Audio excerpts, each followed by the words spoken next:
ولقد أرسلنا نوحا إلى قومه إني لكم نذير مبين ألا تعبدوا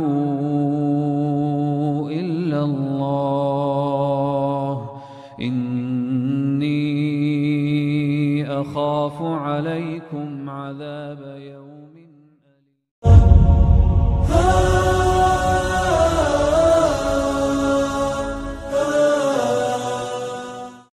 Assalamualaikum warahmatullahi wabarakatuh.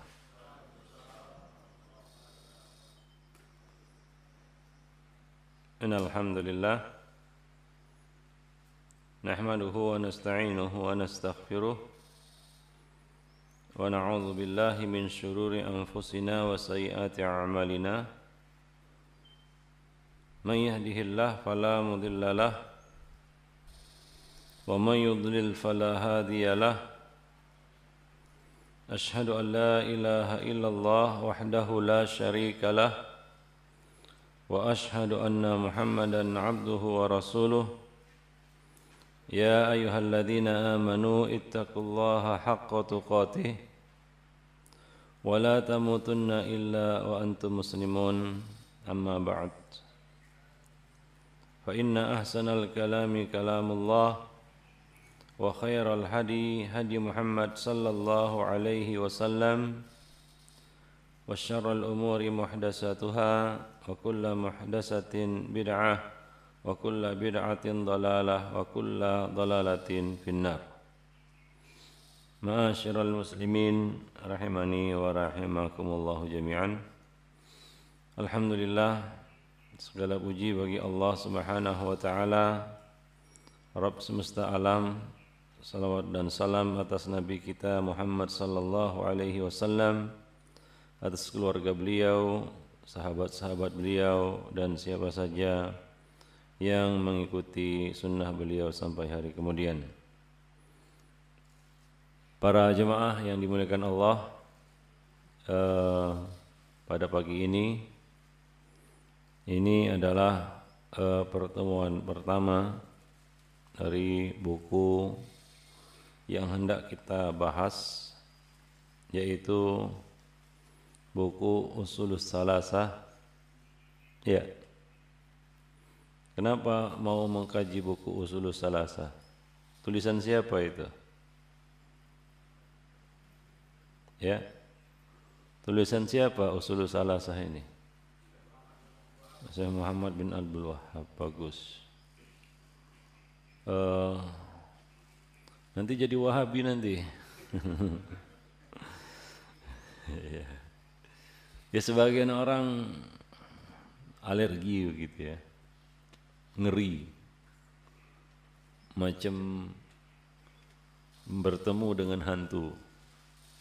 Kalau sudah bertemu dengan nama Wahabi gitu ya, yang berbau Wahab begitu. Ya, Muhammad bin Abdul Wahhab. Itulah kesan yang dimunculkan oleh musuh-musuh Islam dan musuh-musuh sunnah ya terhadap dai ini. Ia adalah seorang ulama dai di tanah Arab. Sederhana, biasa sebenarnya. Sama seperti ulama dan dai-dai yang lain banyak. Ulama-ulama yang mengajak manusia kepada Al-Quran dan Sunnah. Tapi nama beliau ini sangat populer. Ada dua sisi, seperti dua sisi mata uang, gitu ya. Ada depan, ada belakang. Ada yang mengenal beliau sebagai seorang ulama, tokoh yang berpengaruh di dalam dunia Islam, terutama di dalam dakwah kepada sunnah. Ya, dakwah kepada sunnah. Di sisi yang lain, sebagian orang memandang beliau sebagai salah satu tokoh yang berbahaya, memecah belah, mengkafirkan kaum muslimin. mengajarkan ajaran sesat, membuat mazhab baru di dalam Islam, mazhab kelima, mazhab Wahabi katanya. Lebih-lebihan lah kan begitu ya, banyaklah kata-kata manusia yang lebay. Ikhwani fiddin ma'asyiral muslimin. Ya, kita ingin lihat sejenak dai yang sederhana ini, Syekh Muhammad bin Abdul Wahhab. Kesederhanaan beliau membawa dakwah tauhid, dakwah sunnah di Najd, ya, yang Najd itu pusatnya di Riyadh, ya, dan berkembang dakwah beliau sampai ke Hijaz. Hijaz itu adalah Mekah dan Madinah. Dakwah yang beliau sampaikan kepada manusia juga jatuh bangun, ya. Beliau pernah diusir dari kampung beliau, diusir dari kampung beliau, tidak diterima, ya, hingga beliau harus keluar dari kampung halaman beliau karena dakwah beliau, ya, membersihkan akidah manusia dari TBC, takhayul, bid'ah, khurafat, pengagungan kubur, ya, meminta bertawasul kepada orang yang mati, ya, menyembelih untuk selain Allah Subhanahu wa taala, menjadikan kuburan-kuburan sebagai tempat ibadah, macam-macam. Ya, belum lagi bid'ah-bid'ah di dalam ibadah-ibadah yang mereka lakukan. Ini yang dihadapi oleh Muhammad bin Abdul Wahhab. Namun walaupun banyak tekanan-tekanan intimidasi yang beliau hadapi, tapi beliau tetap istiqomah. Keikhlasan beliau di dalam berdakwah, beliau tidak mengejar, tidak menargetkan jadi penguasa Arab atau berkuasa membuat negara besar di Jazirah Arab, enggak. Ya, kalau kita lihat dalam sejarah kehidupan beliau adalah orang yang sederhana, enggak punya ya keterlibatan sedikit pun dengan apa? Dengan intrik-intrik politik, ya, kekuasaan, ingin merebut dan ingin berkuasa, tidak. Beliau cuma berdakwah. Beliau adalah seorang dai, pencinta ilmu dan mengajarkan, ya, akidah Ahlus Sunnah wal Jamaah yang pada masa beliau itu adalah sesuatu yang asing, barang yang asing, benda yang asing. Jadi wajar beliau ditolak di sana sini, kan begitu ya, dan harus keluar dari kampung halaman beliau. Dan pada akhirnya beliau diterima oleh seorang penguasa, ya, Ibnu Saud, yang pada akhirnya Allah Subhanahu wa taala memberikan kepada mereka ini, keluarga ini, kekuasaan, ya, dan pada akhirnya panjang ceritanya berdirilah kerajaan Saudi Arabia sampai sekarang, KSA. Ikhwani fiddin ma'asyiral muslimin rahimani wa rahimakumullah jami'an. Nah, ada satu pelajaran yang kita petik dari dakwahnya Syekh Muhammad bin Abdul Wahhab ini, yaitu keistiqomahan beliau, keikhlasan beliau di dalam berdakwah kepada akidah Ahlus Sunnah wal Jamaah. Beliau tidak mengejar kekuasaan. Beliau tidak ingin mendirikan negara Islam yang besar. Kerajaan Saudi Arabia kan besar itu. Ya. Dan beliau juga tidak mundur karena tekanan-tekanan ejekan manusia terhadap diri beliau. Ini Syekh Muhammad bin Abdul Wahhab, ikhwani fiddin ma'asyiral muslimin. Nah, mungkin karena keikhlasan inilah, kesungguhan, kemurnian, ketulusan dan keistiqomahan di atas dakwah, metode dakwah, jalan dakwah para nabi dan rasul, ya, Allah Subhanahu wa taala memberi jalan. Dan kalau Allah Subhanahu wa taala sudah memberi jalan, kadang-kadang kita enggak tahu ya dengan cara apa Allah Subhanahu wa taala memberikan jalan bagi hamba-hambanya.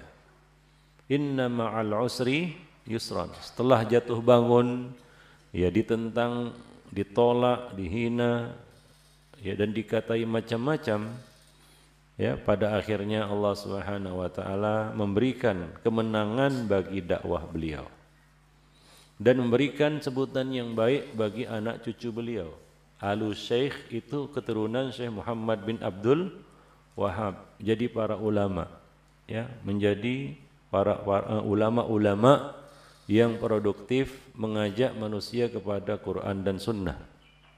Allah Subhanahu wa taala memberikan kemenangan bagi dakwah sunnah, dakwah tauhid. Berkibarlah rayatut tauhid, liwa tauhid, panji-panji tauhid di negeri tersebut. Ya. Coba lihat bagaimana Allah Subhanahu wa taala ketika sudah memberikan jalan bagi hambanya, enggak ada yang dapat menolak. Ya, enggak ada yang dapat. Dan kadang-kadang dari arah yang tidak disangka-sangka. Itulah wujud, ya, aplikasi dari mengamalkan firman Allah Subhanahu wa taala, "Wa may yattaqillaha" apa sambutannya? "Wa may yattaqillah yaj'al lahu makhraja." Ada jajaran keluarnya. Tapi syaratnya takwalah kepada Allah, jagalah hukum-hukum Allah, ihfadillah yahfazka wa yarzuqhu min haitsu la yahtasib. Lalu diberi rezeki dari arah yang tidak disangka-sangka.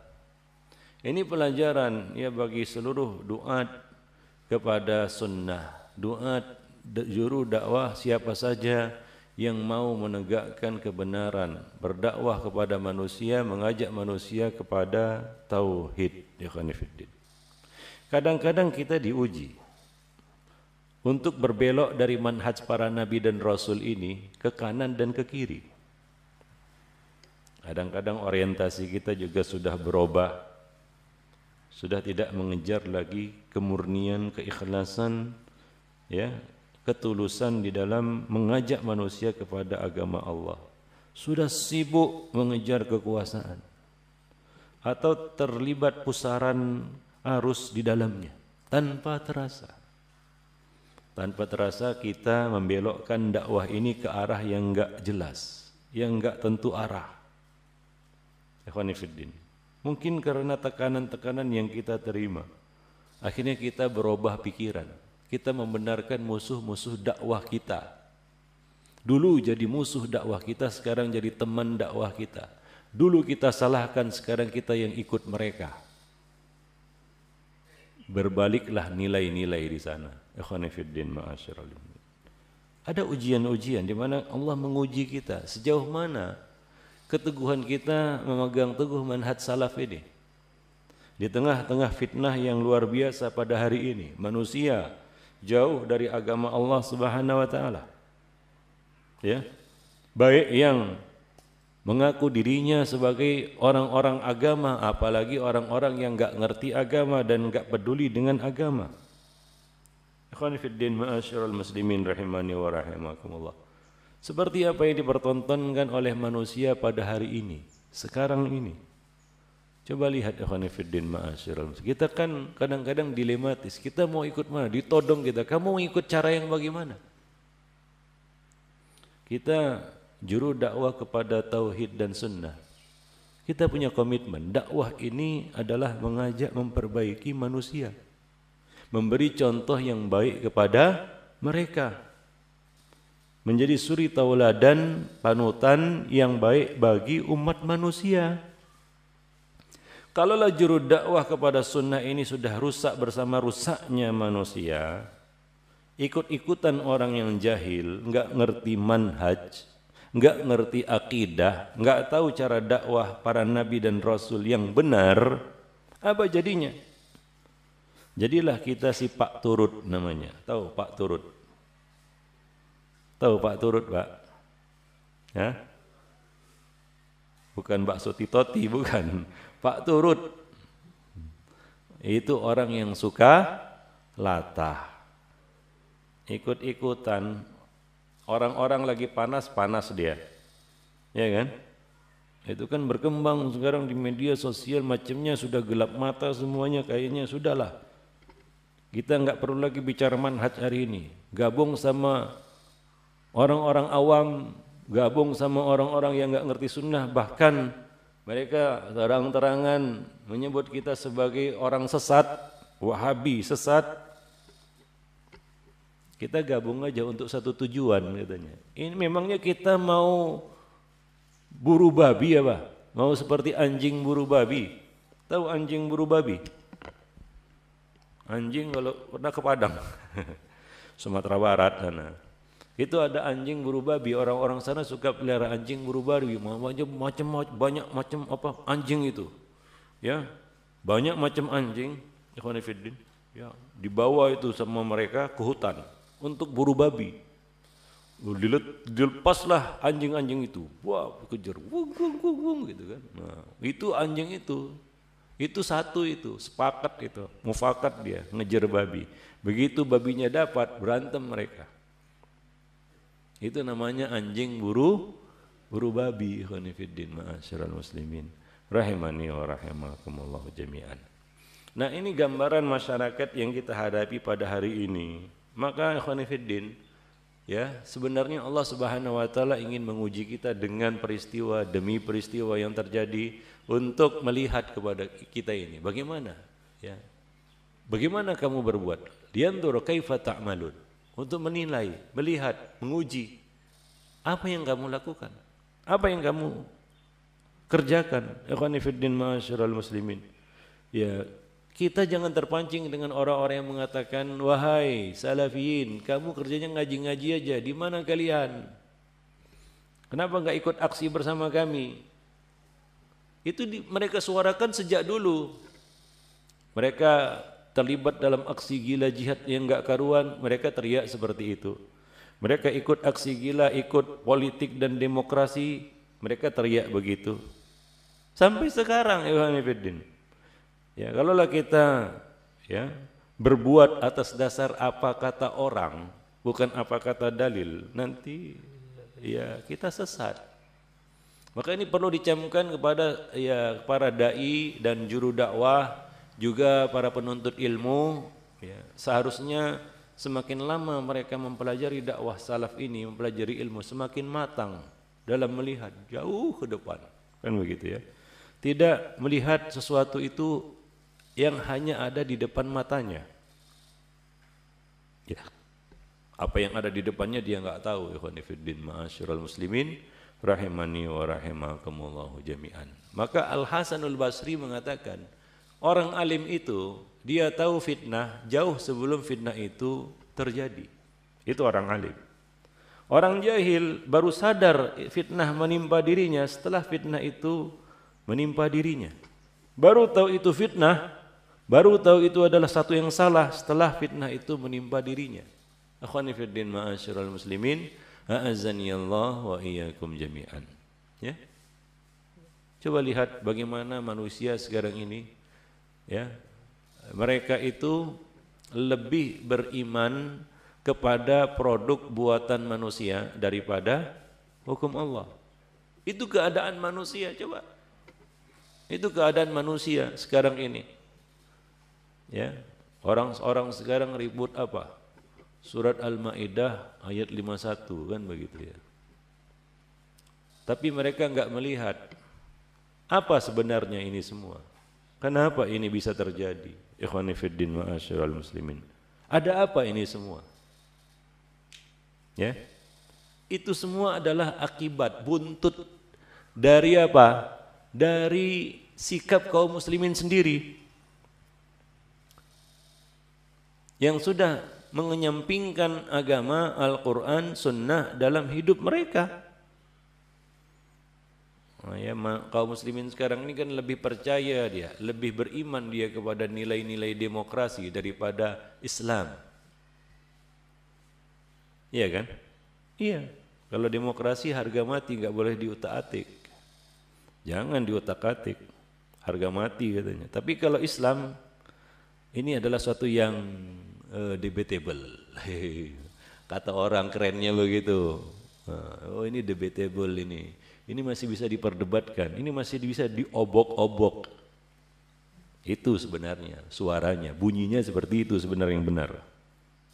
Ini debatable, ini ayat ini debatable, ini apa namanya maknanya dan lain sebagainya. Bukan cuma ayat itu saja sebenarnya. Ayat-ayat yang lain bagaimana? Seperti firman Allah, ya ayyuhalladzina amanu ya la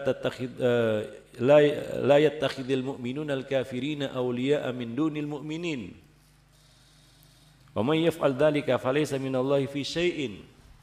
Itu firman Allah dalam surat Ali Imran. Kemudian firman Allah, ya ayyuhalladzina amanu la tattakhidhu bitanatan min dunikum la ya'lunakum khabala. Itu firman Allah juga banyak. Lalu dikemanakan semua ayat-ayat ini? Itu dipeti matikan. Dengan cara apa? Banyaklah macam caranya. Kalau dulu orang-orang Mu'tazilah menolak ayat-ayat sifat, ya, menolak ayat-ayat sifat dengan cara apa? Dengan cara salah satunya adalah metode yang bernama metode tafwid. Ini manhajut tafwid. Orang-orangnya bernama mufawwidah. Bagaimana, apa keyakinan orang-orang ini? Mereka mengatakan ayat-ayat sifat itu adalah ayat-ayat mutasyabihat, nggak ada yang tahu maknanya kecuali Allah. Berapa banyak ayat-ayat sifat di dalam Al-Quran? Banyak. Lalu semuanya apa? Semuanya ayat mutasyabihat, nggak ada yang tahu maknanya kecuali Allah. Artinya mayoritas Quran tidak diketahui maknanya. Karena Allah berbicara dengan sesuatu yang tidak dimengerti oleh hamba-hambanya. Cuma Allah yang tahu. Ini cara yang dipakai oleh mufawwidah sejak dahulu, Mu'tazilah.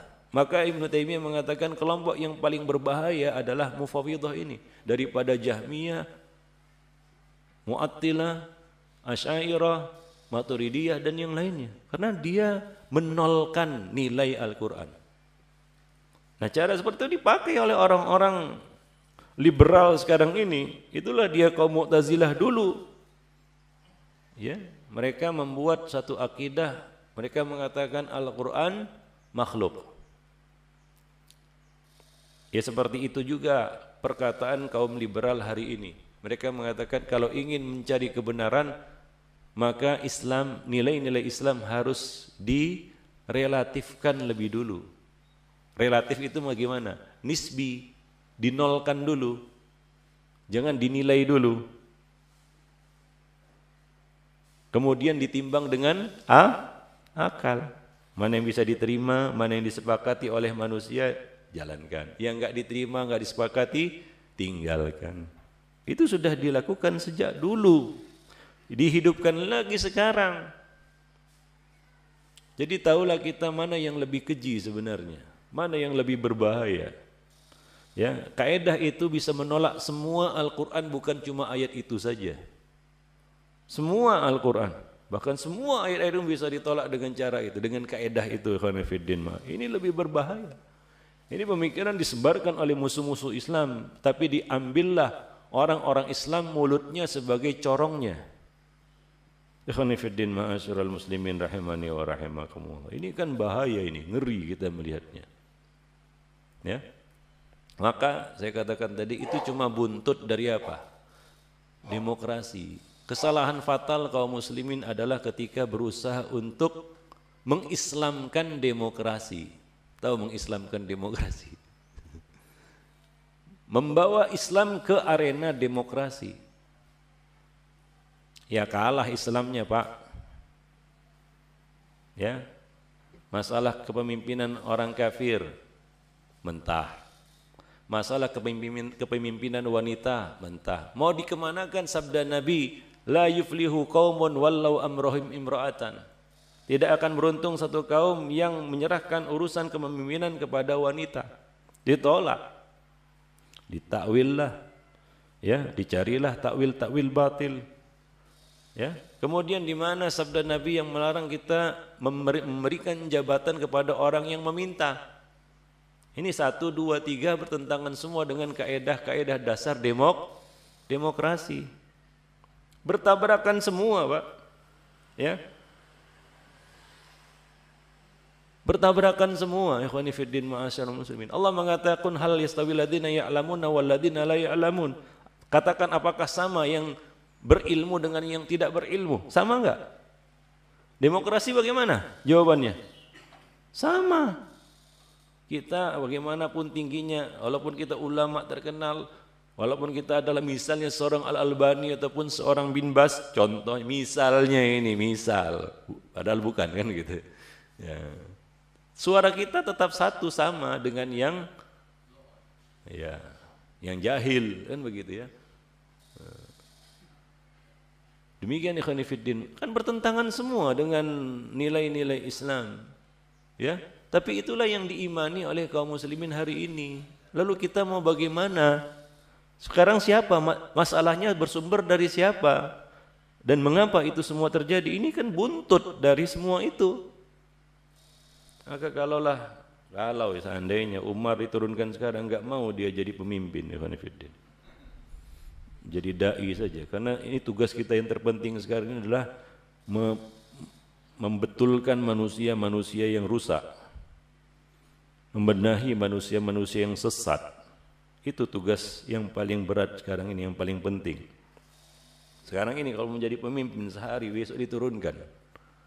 Kalau kita betul-betul menjalankan hukum Allah.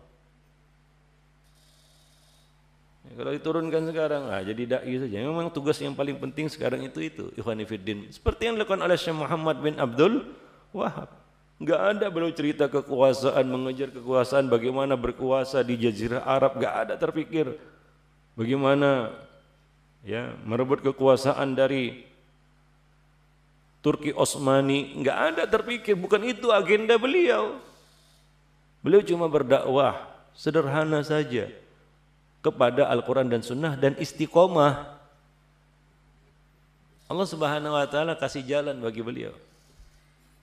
Nah itu contoh benefitin ma'asyiral muslimin. Dan ini enggak, kita ini kadang-kadang terpancing sedikit saja sudah panas, ikut-ikutan. Ya, kadang-kadang udah enggak peduli lagi dengan kaedah-kaedah manhaj yang kita kenal sebelumnya. Tabrak sana, tabrak sini. Ikhwani fiddin, ma'asyiral muslimin rahimani wa rahimakumullah jami'an. Ya, Allah Subhanahu wa Ta'ala menguji kita dan kita harus melihat sesuatu itu dari kacamata yang benar. Ya, dari kacamata yang benar. Dengan ilmu kita lihat ini enggak ada asap kalau enggak ada api. Kalau kita ingin menyelesaikan masalah cuma mengipas-ngipas asap saja, enggak selesai, itu api tambah besar. Ya.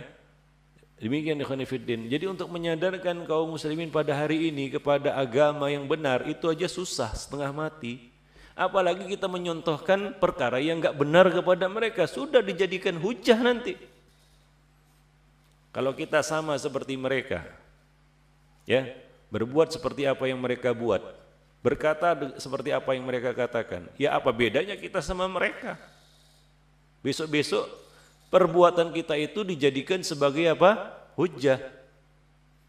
Kenapa kamu larang kami seperti ini? Kemarin kamu kan ikut sama kami juga seperti ini katanya. Selesai. Bungkam. Akhwani fiddin ma'asyiral muslimin. Ya, sedikit berbicara tentang pilih memilih pemimpin. Orang-orang heboh kan begitu ya. Seolah-olah ini perkara yang yang susah untuk dijatuhkan hukumnya.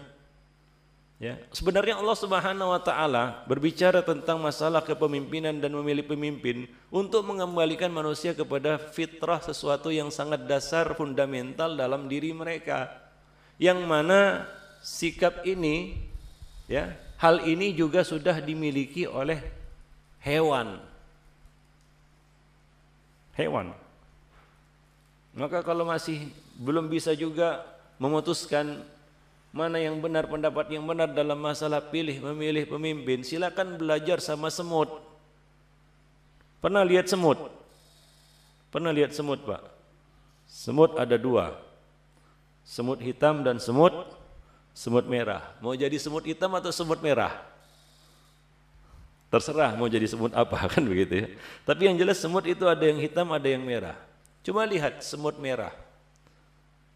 Di sarangnya, adakah di situ yang berkuasa semut hitam? Itu sama-sama semut. Nggak ada itu bangsa semut merah berkumpul, hai semut-semut merah. Kayaknya ini semut hitam lebih paten untuk jadi pemimpin kita. Lebih besar dia badannya, ya udah dia aja lah. Gimana, setuju? Nggak ada gitu kan. Semut merah mengangkat semut merah. Demikian juga semut hitam, padahal sama-sama semut.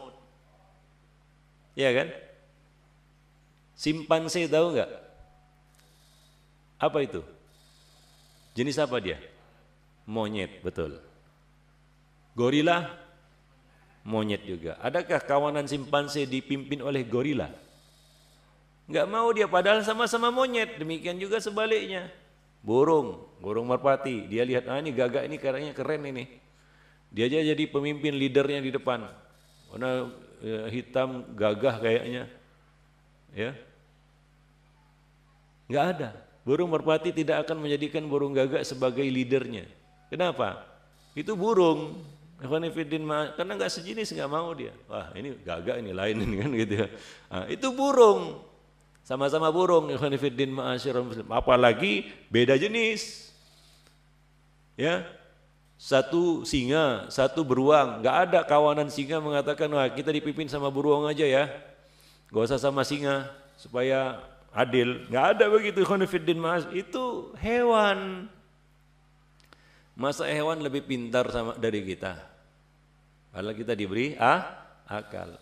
Jadi pakai dalil fitrah saja sebenarnya sudah dapat jawabannya. Enggak perlu kita katakan dalil-dalil yang lebih jelas lagi. Allah Subhanahu wa taala hanya coba lihat, bukan bukan dikatakan pilihlah, tapi larangan. Larangan. La yattakhidul mu'minin. Ya. La yattakhidul mu'minina awliya min dunil mu'minin. Kan gitu ya. Nah, seperti ikhwan fillah ma'asyiral. Dan ayat-ayat banyak sebenarnya yang lainnya ikhwan fillah ma'asyiral muslimin rahimani wa rahimakumullah jami'an. Wallahu a'lam bishawab. Lalu kita berhadapan dengan situasi seperti ini. Sebenarnya apa sih yang mesti kita lakukan? Apa sebenarnya yang harus kita kerjakan ini? Di saat kita lihat kondisi manusia seperti ini, jauh dari agama, enggak ngerti agama, ya. Di lain pihak saudara-saudara kita menuduh kita Wahabi, mau belajar buku Ushulus Salasah pula, kan begitu ya. Lengkaplah penderitaan. Semakin jelas ini Wahabinya nih, itu dah. Masjid Nurul Iman itu gaji Ushulus Salasah Muhammad bin Abdul Wahab, Wahabi, sawah, Salafi Wahabi katanya. Sawah ya, lihat itu dia, itu yang kita terima dari mereka, dari semua.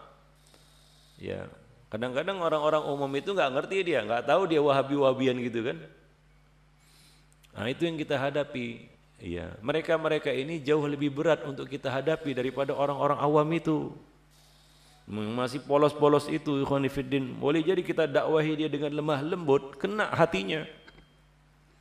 Di mana kondisi sekarang kita lemah, kekuasaan bukan di tangan kita, jelas. Manusia rusak seperti ini, jauh dari agama, itu yang kita lihat.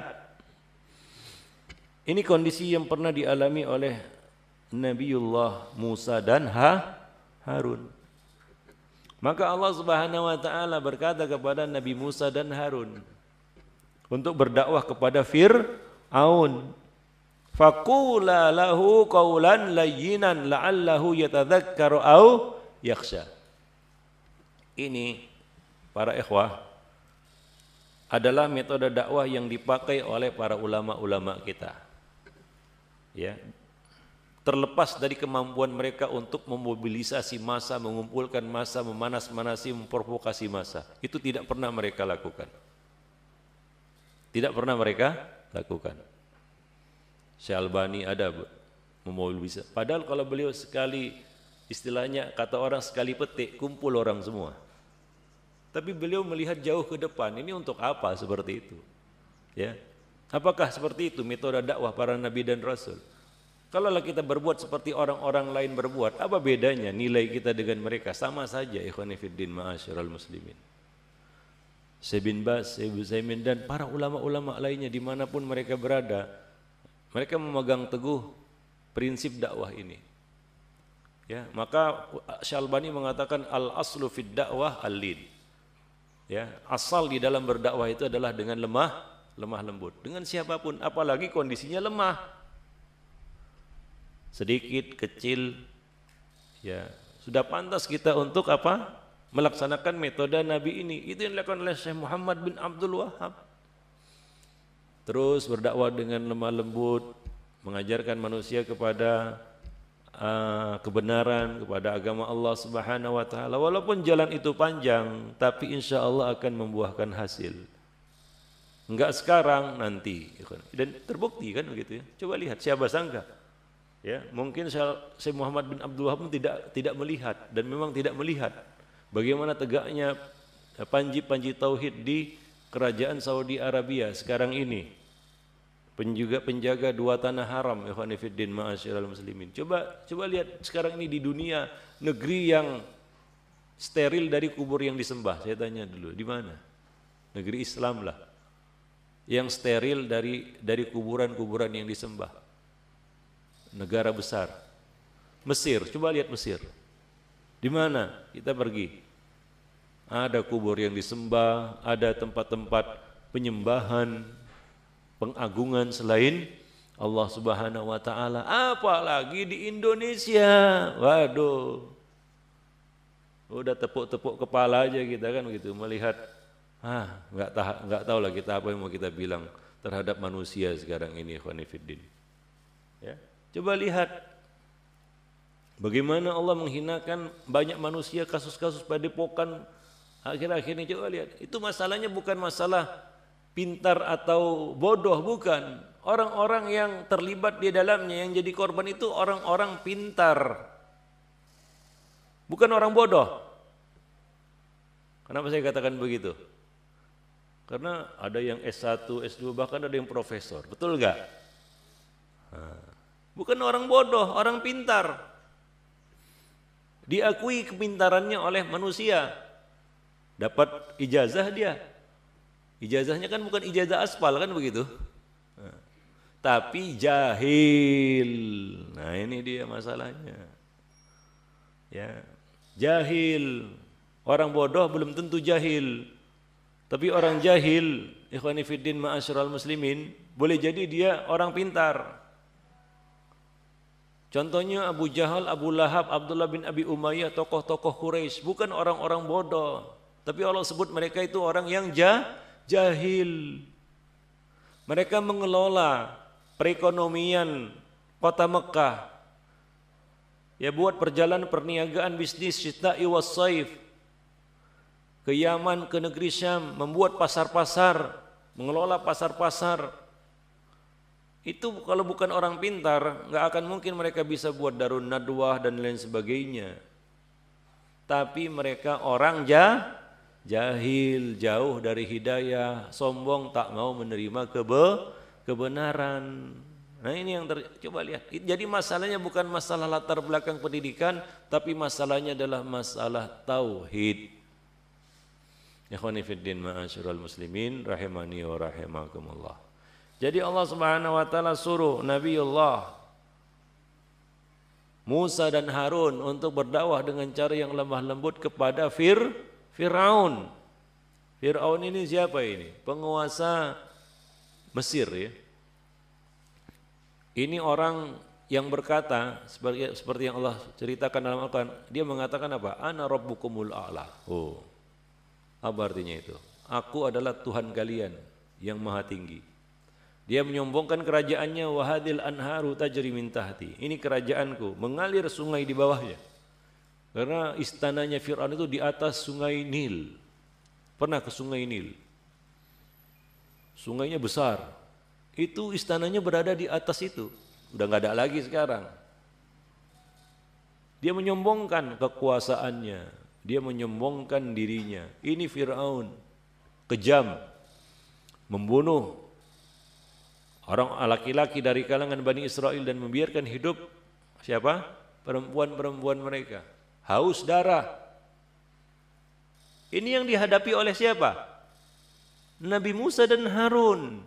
Tapi Allah tetap berkata kepada kedua nabinya, faqula lahu qawlan layyinan.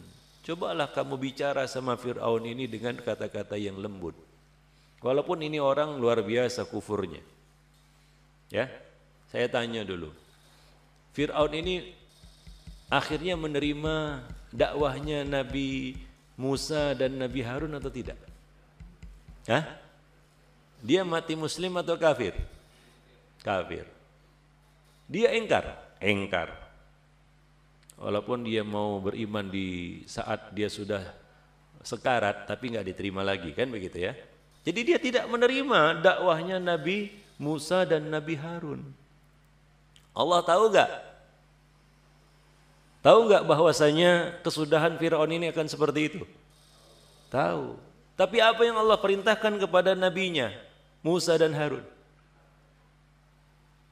Berkata, berdakwah dengan cara yang lemah lembut. Ada hikmah ikhwani fiddin ma'asyiral muslimin bahwa hidayah itu bukan di tangan kita. Kekuatan kita itu adalah kekuatan dakwah. Innaka latahdi ila siratim mustaqim. Memberi hidayah kepada manusia bukan kuasa kita.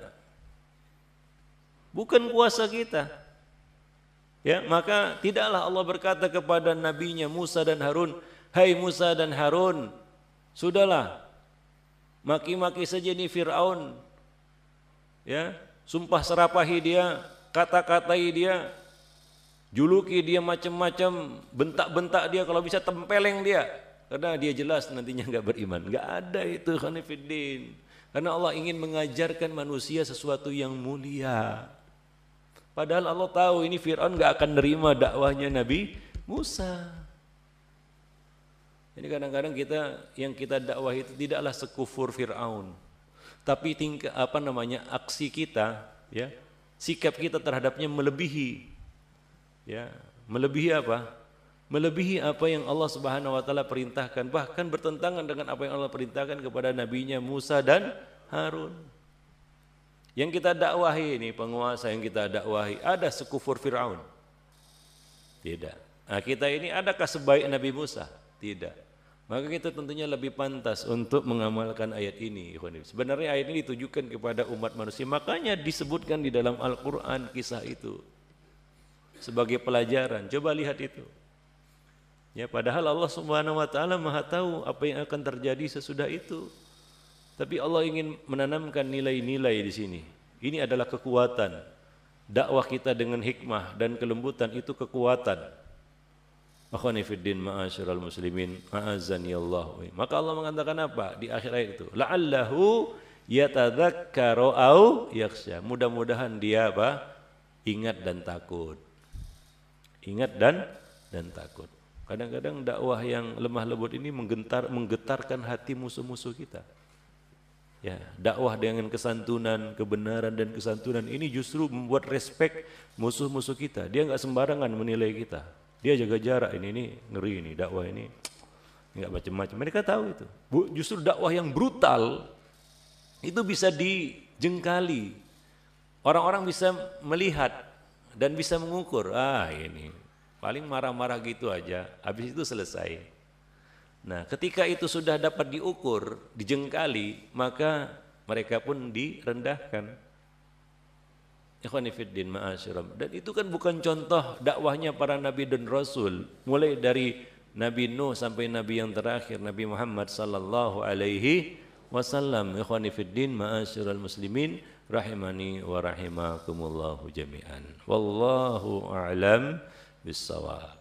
Itu pelajaran yang bisa kita petik dari penulis buku ini, ya, sebelum kita membahas bukunya, kan begitu. Ini pelajaran sebenarnya, dan banyaklah karya-karya beliau seperti ya kitab Ushulus Salasah ini dan buku-buku yang lainnya, ya, buku-buku yang lainnya seperti Kitabut Tauhid.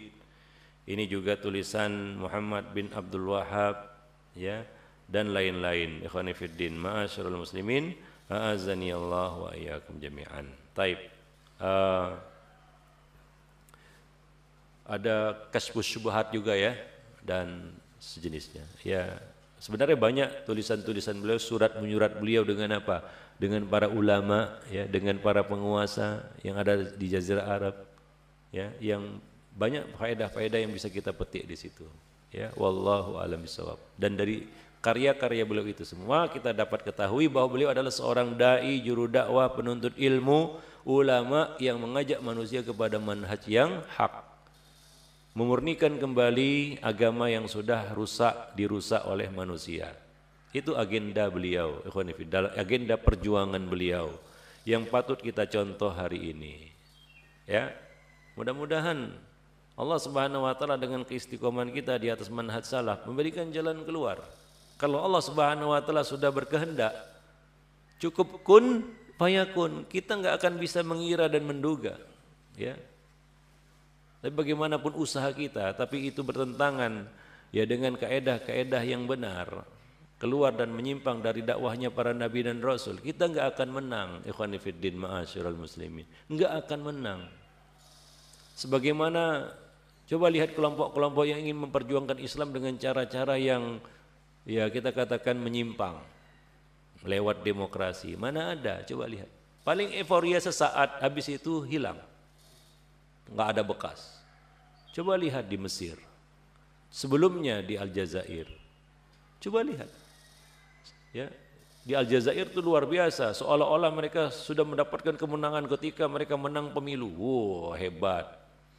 Kumpul semua, mau muslimin banyak. Ini memang kita ngejar banyak tapi jahil semua. Yang jahil semua, enggak tahu agama, enggak kenal Allah Subhanahu wa taala. Jangan tertipu dengan jumlah. Allah telah memberikan pelajaran kepada kaum muslimin pada nabinya, pada sahabat, bagaimana mereka kalah ketika mereka a'jabatkum kasratukum. Kamu takjub karena jumlah kamu yang banyak. Itu yang terjadi di Aljazair. Ya, coba lihat, mereka tinggalkan majelis-majelis ilmu, mereka tinggalkan para ulama, dan mereka merasa sudah menang dengan cara mereka itu. Akhirnya Allah membalikkan keadaan. Itu bukan cara yang diridhoi oleh Allah Subhanahu wa taala. Hilang, cuma euforia sesaat, berganti dengan apa? Azab. Hingga setelah ya kita katakan fitnah itu, orang-orang enggak berani datang ke masjid karena takut fitnah, kekacauan, kerusuhan. Salat Jumat sempat ditiadakan di banyak masjid karena fitnah. Itu terjadi di Aljazair. Ya, majelis-majelis ilmu tutup, apalagi dakwah. Itu yang terjadi, ikhwani fiddin ma'asyiral muslimin. Allah tidak memberikan jalan keluar. Yang ada hanyalah jalan buntu, bukan jalan keluar, jalan buntu, putar-putar di situ ajalah. Ikhwani fiddin ma'asyiral, itu yang terjadi. Ambillah ibrah dari itu semua. Ikhwani fiddin ma'asyiral muslimin. Ya, pemimpin mereka yang namanya Ali Bilhaj itu, ya, ini pernah datang ke Syekh Albani. Dia membanggakan lah, prestasinya lah, bisa mengumpulkan manusia sebegitu banyak, kan begitu ya, bisa menang pemilu dan lain sebagainya. Maka Syekh Albani berkata kepadanya, apakah semua orang yang kamu kumpulkan itu tahu Allah itu berada di atas arsy? Sederhana. Berarti menguji ya, itu hasil dakwah atau cuma ya, kumpulan manusia seperti buih di lautan. Apa jawabannya? Jawaban Ali Bilhaj ini adalah saya harap begitu. Orang politik biasa, nggak jelas jawabannya. Ya, maka Syekh Albani meluruskan pertanyaannya agar lurus jawabannya. Saya tanya, apakah mereka tahu, semua tahu atau semua tidak tahu? Ya, dia mengatakan ya mungkin semua nggak tahu katanya kan gitu. Nah, itulah dia. Ya, artinya apa? Mereka tidak ada yang bisa diharapkan lebih banyak dari mereka. Sementara mereka tidak mengenal Rabb mereka. Ya, tidak mengenal Allah Subhanahu wa taala. Ikhwani fiddin ma'asyiral muslimin a'azzani Allah wa iyyakum jami'an. Ya. Nah, Ali Bilhaj ini juga yang mengumpulkan manusia, demonstrasi besar-besaran di kota Algier, akhirnya apa? Jatuh korban jiwa. Ya, ketika ditanya dia mengatakan, saya tidak bermaksud untuk melakukan itu, saya cuma mengumpulkan mereka saja. Ya, kalau sudah terjadi seperti itu kan salah kita. Ikhwani fiddin ma'asyar, akibat dari perbuatan kita. Nah ini contoh, ini akibat dari perbuatan jahil. Ikhwani fiddin ma'asyiral muslimin, a'azaniyallahu wa iyyakum jami'an. Kenapa semua ini kita ungkapkan? Supaya kita ini ya, ahlus sunnah wal jamaah salafiyun tahu dan tetap kembali kepada track kita. Sebenarnya kita ini dakwah untuk apa dan kemana? Bagaimana kita memandang kaum muslimin pada hari ini? Apa yang salah dan apa yang sakit pada tubuh mereka? Seperti dokter, ikhwani fiddin. Ya, enggak kalap mengobati pasiennya. Wah, pasiennya ngeluh sana sini, wah udahlah. Ya, sesak napasnya, udah diputus aja nih kepalanya, selesai kan gitu. Enggak sesak lagi dia. Ya, memang enggak sesak tapi mati. Ikhwani fiddin ma'asyiral muslimin. Nah, itu dokter yang bijaksana, tabib yang bijaksana. Dia identifikasi, dia diagnosa secara benar, ini sakitnya apa, lalu dia lakukan tindakan pengobatan. Salah diagnosa, salah obat, mati itu pasien, menderita itu pasien. Ikhwani fiddin. Nah, juru dakwah itu seperti itu, dia lihat manusia ini sebenarnya masalahnya di mana, kenapa jadi seperti ini, kenapa kaum muslimin sangat jauh dari agamanya. Bahkan contoh kecil seperti yang kita katakan tadi, mereka lebih beriman kepada demokrasi daripada kepada ayat-ayat Allah Subhanahu wa taala. Ini disebabkan jahilnya mereka, ikhwani fiddin. Maka ya itulah agenda dakwah kita, seperti agenda dakwahnya Muhammad bin Abdul Wahhab, kita mempelajari bukunya ya, sebagaimana juga kita meneladani ikhwani fiddin ya metode dakwah yang telah beliau lakukan. Ya, karena ini adalah ulama yang luar biasa, bukan hanya menghasilkan karya-karya dalam bentuk tulisan, tapi juga dalam bentuk ukiran. Ya, terukir dalam sejarah. Coba lihat ikhwani fiddin, hasil dakwah beliau, sebagaimana yang saya sebutkan tadi. Coba cari negeri Islam yang steril dari, ya kita katakan praktik-praktik syirik. Enggak ketemu kita, ya. Mungkin cuma di Saudi Arabia dan negara-negara yang sebenarnya ada kaitan dengannya, kan begitu ya. Wallahu a'lam bissawab. Ikhwani fiddin ma'asyiral muslimin. Taib. Ini muqaddimah usulus salasah ini. Belum masuk lagi bukunya. Insyaallah nanti masuk bukunya. Antum tahu siapa ini ulama ini. Ikhwani fiddin ma'asyiral muslimin. Dan ini adalah salah satu langkah-langkah dakwah beliau. Itu beliau tulis dalam buku-buku. Ya, buku-buku ini beliau jadikan sebagai panduan di dalam beliau berdakwah, meluruskan masyarakat, meluruskan manusia yang menyimpang tauhidnya, ya, yang menyimpang dari agama, dikasih semacam panduan. Ikhwani fiddin. Ya, buku kaedah seperti kaedah umum. Inilah dia usulus salasah. Yang lebih spesifik kitabut tauhid. Ya, meluruskan yang bengkok itu kasfus syubhat. Jadi itu sudah, ya kita katakan suatu hal yang terprogram dengan baik ya, di dalam penyampaian ilmu. Ikhwani fiddin masyaallah. Usulus salasah itu judul aslinya adalah al-usulus salasah wa adillatuha. 3 landasan utama dan beserta dalil-dalilnya, keterangan-keterangannya. Itu judul aslinya. Ditulis oleh Syekh Muhammad At-Tamimi. Nah, ditulis Muhammad At-Tamimi supaya enggak ada Al-Wahabnya. Muhammad bin Abdul Wahhab At-Tamimi. Abdul Wahabnya dibuang.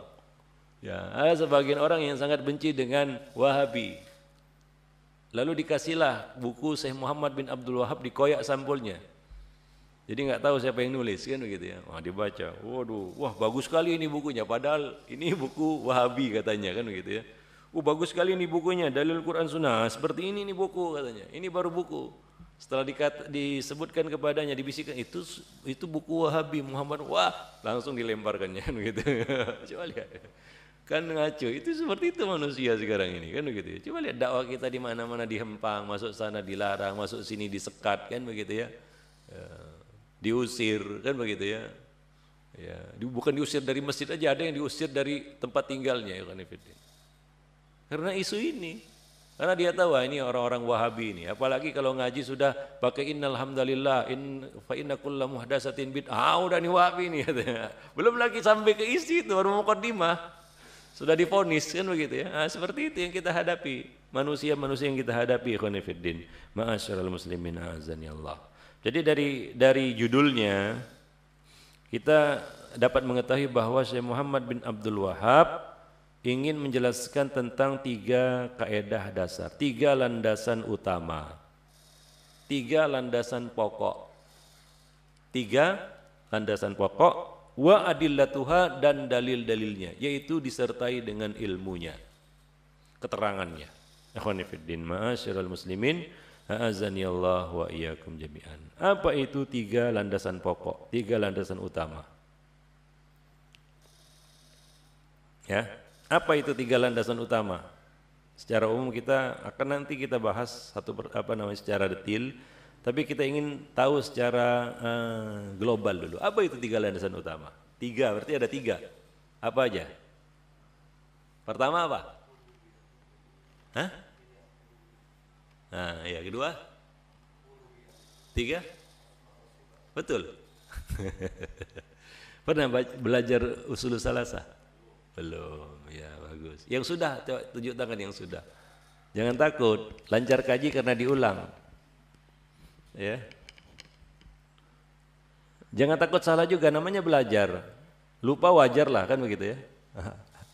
Siapa yang sudah pernah belajar buku usul salasah? Belum ada yang belajar. Taib. Siapa yang pernah baca buku usul salasah? Enggak ada juga? Masya Allah. Berarti ini akan muncul wahabi-wahabi baru ini. Siapa yang di rumahnya ada buku usul salasah? Enggak ada juga? Masya Allah. Belum ya. Kalau ada berarti belum dibaca maksudnya. Masih jadi pajangan. Ya silakanlah antum beli. Ada yang bawa ini? Enggak ada yang bawa? Enggak ada yang bawa? Berarti enggak ada yang punya? Baru download? Iya baru download. Ya berarti belum tahu lah jawaban pertanyaan ini ya. Taib. Jadi 3 landasan utama itu sebenarnya adalah 3 pertanyaan dari 4 pertanyaan yang akan diajukan kepada semua orang di dalam kubur. Maka ini penting. Karena ini perkara yang akan kita hadapi kapanpun kita mati. Begitu mati inilah yang akan kita hadapi. Ya, 4 pertanyaan, 3 diantaranya dibahas oleh Syekh Muhammad bin Abdul Wahhab di sini. Ya, sebenarnya 4 sih, sudah include yang 4 ini ke dalam yang 3 ini nantinya. Karena beliau mengatakan wa adillatuha. Ya. Usulus salasah itu apa? 3 landasan utama itu apa? 3 pertanyaan mungkar dan nakir di dalam kubur.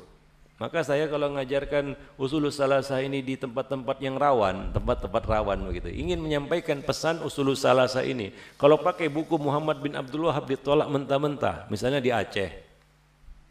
Wah, kalau jadi buku ini jadi rujukan sudah, belum ngaji sudah diusir nanti. Ya kan? Sudah ditolak mentah-mentah kan begitu ya. Wah, ini buku siapa ini? Ini buku Muhammad bin Wahhab. Wah, jangan. Tolaknya. Ya di daerah-daerah itu kan masih rawan itu. Nah, sana itu kalau nggak puas main aksi spontanitas saja. Contohnya di Tanjung Balai Sumatera Utara, Cina ngelarang-larang adzan pakai mic, langsung kobong itu piara-piara. Spontanitas saja. Habis itu kan bingung juga polisi ini kenapa bisa terjadi spontan aja. Spontan aja. Ya gitu ya. Diamuk itu selesai. Ya nggak pakai perencanaan, nggak pakai apa. Ya hari itu terjadi ya.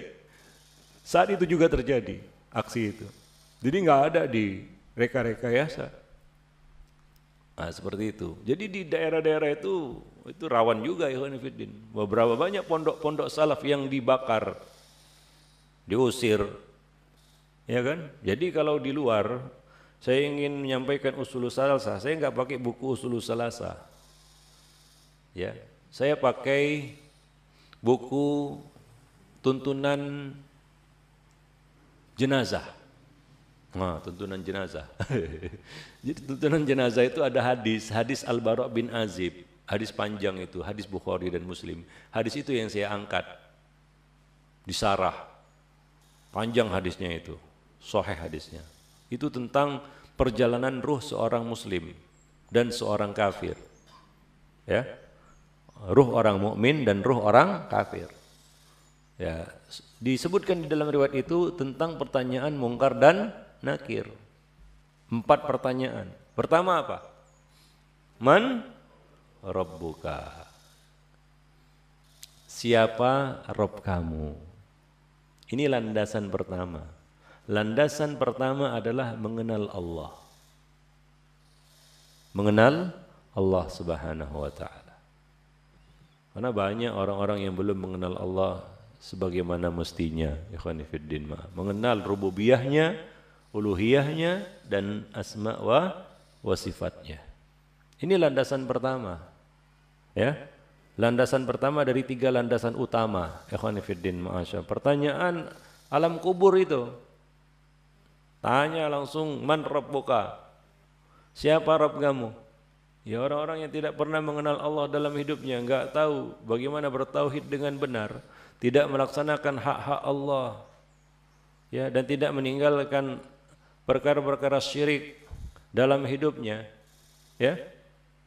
Kerjanya istighosah kepada selain Allah, tawasul dengan orang-orang yang sudah mati, minta bukan kepada Allah, mengagungkan leluhur. KTP Muslim, memangnya bisa menjawab kalau ditanya man rabbuka rabbi Allah. Ini landasan pertama, ini yang harus diketahui. Ilmu yang enggak bisa ditawar-tawar, harus dipelajari. Fa'lam annahu la ilaha illallah. Man rabbuka? Ini yang menjadi landasan pertama. Landasan kedua adalah pertanyaan mungkar dan nakir yang nomor 2, yaitu madinuka. Landasan kedua dari 3 landasan utama adalah mengenal agama, mengenal din, ma'rifatud din. Mengenal agama. Nanti dijelaskan juga di dalamnya maratibuddin, tingkatan agama, kan begitu ya, tingkatan di dalam agama. Islam, iman dan ihsan. Kalau tadi di dalam mengenal Allah ada rububiyah, uluhiyah dan asma wa sifat. Akhwani fiddin ma'asyiral muslimin rahimani wa rahim. Itu landasan kedua. Landasan ketiga, pertanyaan ketiga di dalam kubur adalah man hadzal rajulil ladzi bu'itsa fikum? Siapa orang ini yang telah diutus kepada kamu? Apakah dia kenal nabi atau tidak? Yaitu ma'rifatu nabiyina Muhammadin, ma'rifatu rasul, mengenal Nabi sallallahu alaihi wasallam, mengenal sunnah beliau. Mengenal sunnah beliau. Itu landasan yang ketiga. Itulah dia 3 landasan utama al-usulus salasah yang menjadi inti buku ini. Ikhwani fiddin ma'asyiral muslimin, penting enggak itu? Penting kali, kan begitu ya. Ini pertanyaan alam kubur. Begitu masuk kubur, alam kubur ini yang akan kita hadapi pertama kali. Pertanyaan yang keempat apa? Hah? Pertanyaan yang keempat dari pertanyaan mungkar dan nakir apa? Nggak tahu? Nggak tahu ya? Belum pernah ditanya? Berarti belum siap mati gitu. Ya udah tahu pasti ditanya, tapi belum pernah ditanya katanya, berarti belum siap mati nih. Belum siap mati. Pertanyaan aja nggak tahu bagaimana jawabannya, kan gitu. Yang ditanya yang keempat adalah ma ilmuka. Apa ilmumu? Yaitu dari mana kamu ketahui semua itu? Maka adillah Tuhan dan dalil-dalilnya, yaitu bersama ilmunya, bukan ngaur-ngauran. Yang namanya kebenaran ilmu itu bukan kebetulan. Kebetulan benar, nggak ada itu. Harus dengan menuntut ilmu. Ikhwani fiddin ma'asyiral muslimin, a'azzani Allah wa iyyakum jami'an. Ya. Maka kalau ada ilmuwan kebetulan benar, dia berkesimpulan bahwa kayaknya pencipta alam semesta ini nggak mungkin banyak, cuma 1, tapi dia nggak mengucap la ilaha illallah, Muslim dia? Belum, ikhwan fillah. Sampai dia mengucapkan la ilaha illallah fa'lam annahu la ilaha illallah. Mungkin dia sudah punya kesimpulan dari ilmu yang dipelajarinya seperti itu. Ya? Contohnya Abu Thalib, masa jauh-jauh Abu Thalib. Yakin gak dia agama yang dibawa oleh Nabi Muhammad sebagai agama yang benar? Yakin dia, tahu dia, karena itu yang dilihatnya, kan begitu ya, yang disaksikannya. Tapi dia nggak mau ngucap, nggak mau nyebut la ilaha illallah. Akhirnya mati kafir, Pak. Ya, mati kafir.